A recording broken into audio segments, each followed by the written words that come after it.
Hi, I'm Richard Davis from Burnaby Connect. Today I'm sitting down with Braden and Matt. They are two hosts from Whitby, Ontario, and they're of the Underrated Sports podcast. They have recently interviewed some amazing guests, such as James Duthie, the four-time Canadian Screen Award winner and an iconic sports broadcaster for TSN. They also interviewed sports YouTuber 5 Points Vids, among others. So how are you guys doing right now? Pretty good. Obviously, quarantine kind of sucks right Doing now. pretty good myself. Yeah, trying to do the most we can do at this point.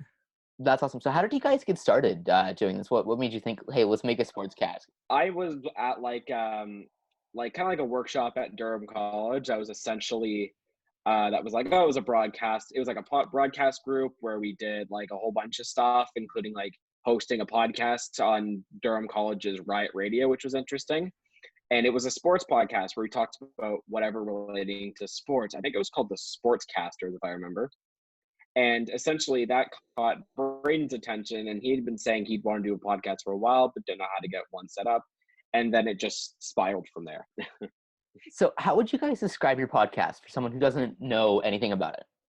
Oh, okay. So it's a podcast about sports. Literally, we just talk about random stuff. And even if we go through, like, even if you go to a sports podcast and you're like, this is the one that I'm going to look for ours because we're introducing something new in the future episodes. So it just basically, if you want to hear sports, come to us. So out of all of the stories that you've covered so far, which have been your two favorites to cover? Well, I think I really enjoyed doing like interviewing the guests. Like either way, like any topic I'll enjoy. But I think my favorite part was probably interviewing James Duthie because he did that little like the tagline in the center of it. I thought that was pretty cool. And then just the other guys that I watch myself, and I thought that was pretty cool. It almost must be surreal when you're like staring back at the guys you've watched on television. You're like, I'm on a podcast with them right now. They're on my podcast in particular. That must be pretty insane, I would imagine. For me, I would say that some of the ones that I think were some of my favorites were, I think some of the ones we did early on in the beginning that were us just kind of ranting about whatever. And an interviewer that I really liked was Darren Dreger, only because as an analyst himself, it was really fun for kind of me and him to go back and forth on like how like a certain team would do in the off season, how whatever the heck would happen. That was probably one of my favorites to do. So you guys have started the podcast relatively recently. What are some of the challenges that you faced in kind of starting a podcast from the ground up? I think the editing and the actual audio was a big problem. Like the first episode, we filmed it probably 5 times, as I said before, and the audio just kept echoing, and I couldn't find a way to take out the echo. Like I kept splitting it and turning down the volume. And then when I got to the point where I was done, I realized that, this program, it needs a membership. So I'm not going to pay $80 just to release one episode and not know if I'm going to like get attention, not know if I'm going to like it or not in the next week or so. Right. So I think that was a big struggle getting the first episode out. And I think just the audio is going to be the biggest one at this point. I would say for us, it's been getting consistent viewers, because if you look at some of our videos, they go up and down depending on who the guest is. Like, for example, I would say that when we would do the episodes that are kind of more like freelance or more kind of when we were just experimenting with topics and ideas, they weren't getting as much. But as we got kind of guests that were more name brand, they would get up there, and then all of a sudden they would just tank again. So for me, it was getting kind of a consistent bar of viewers. So a topic that pops up a lot on your podcast as of late, obviously, as you started it during the current and ongoing COVID-19 crisis, is kind of how the leagues will recover. So how do you guys individually think that that the sports world is going to kind of come back and rebound from this? Do you think it's going to happen pretty much immediately after a cure is found, or like a kind of a slow reintegration? Well, based on recent news, there's obviously going to be a second wave, so they can open up stuff again. And then they're hoping, I think it's going to play in Arizona. I think that's where they're going to start playing it.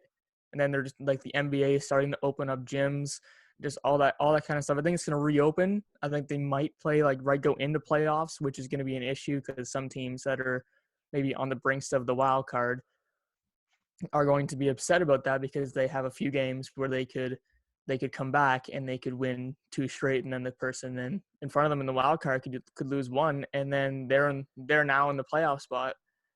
That's obviously tough. Like you can't like say to one team you're not in because of this pandemic, but it's definitely going to be different. I think it'll continue in give it like a month's or week's time, and then it'll go back to normal. So do you think they'll probably have no crowds at first? Do you think they'll be open to playing with empty stadiums? Oh, absolutely. There'll be no people. I gotta kind of interject on that. I get that kind of playing in empty stadiums would be like an ideal solution. A lot of teams have done that. But look at, for example, what hockey has to offer in terms of like and again, hockey makes a ton of practically 90% of the revenue off of these sporting events. For me, I just don't think it'll work. Either you have to play either like with crowds or play like a hub stadium in a certain section and allow kind of online membership and pay-per-view and all that stuff, because they're still not going to generate revenue off of the ticket sales. So we're going to have to somehow figure out how to generate enough revenue to make it by this crisis, because it seems to be draining everyone's wallets as of right now. So the solution you think is going to be to almost pay for virtual tickets then? Yeah, for me, it's kind of do the same thing as how, for example, like Twitch streamers do it, where people can kind of donate to their favorite teams, or even pay to get, or even pay to pay-per-view, essentially, kind of like how the UFC does or how WWE does it. Or I guess publicly the Logan Paul fight, in a Oh, sense. As horrible of an example as that may be. I mean, Yeah. like I watched the aftermath.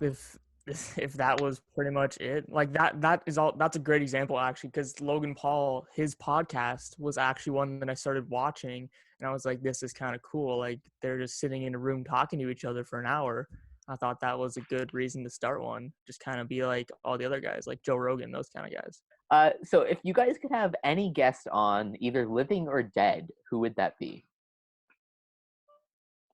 Oh goodness. There's a lot of people to choose Oh, from. God.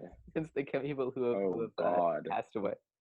Oh, I would really like to have Henri Richard on. He was one of the Habs greats, and he won, once again, he won 11 Stanley Cups with Montreal. So I feel like having him on and having him describe all of those experiences would really be kind of cool to see. I don't want to really like say that these are my favorite, because I'm obviously gonna have more, but there's a ton of them where I can't pick between them. There's like I mentioned Braden Holtby. I want maybe Joe Rogan one of the days. All the other guys, like all the greats that the Caps played for, like maybe Tom Brady. Just all those guys that'll be kind of fun on the mic. I would want on the podcast. So due to the ongoing COVID crisis that is affecting obviously everyone's mental health, because we're all kind of staying inside, being quite solitary. How do you guys think that creating the podcast has kind of helped you in that regard? Oh, it just takes my mind off it completely. I don't Yeah. know. I've just always had passion for looking at listening to podcasts, and I was like, why don't I just make my own? And then now we're here. Yeah, for me, it kind of just allows me to reach out to people who are in the exact same situation as us, just kind of stuck at home, and you get to once you get to talk to these people who you've seen so many times on Twitter, or Instagram, or on TV or whatever, you kind of think, wow, they're kind of in the exact same boat as you. So for our viewers, mainly in Metro Vancouver and Burnaby, the Canucks, how are they looking? Okay, I'm gonna kind of go into a more kind of in-depth look at this team because I can and I want to. The Canucks have been they're on the right track. I'm gonna say that they had a couple of seasons where they were down where they weren't very good, but to be totally honest, they've been looking like a very solid team, and I could see them doing some good things in the future. I love your team. Your team is amazing. You have a bunch of young guys. You're gonna be great in the future. Bo Horvat, Elias Pettersson, JT Miller, Quinn Hughes, Jacob Markstrom, Quinn Hughes, Brock Besser, all those kids. You guys have young guys. You're going to win a championship in the future. Here's to hoping. And you guys have a strong team, and you guys could be dangerous in the future if you guys draft right and sign right and trade right. So you guys, I believe you guys can have a chance in the near future. Awesome. What about the Leafs? My grandfather is a longtime Leafs fan. What was it? 67. 67. I can go. Is there hope? Is there hope for the Leafs? Oh no, not in my opinion. God no. The only reaction I have is this. So I'm assuming that is a big nope for the Leafs.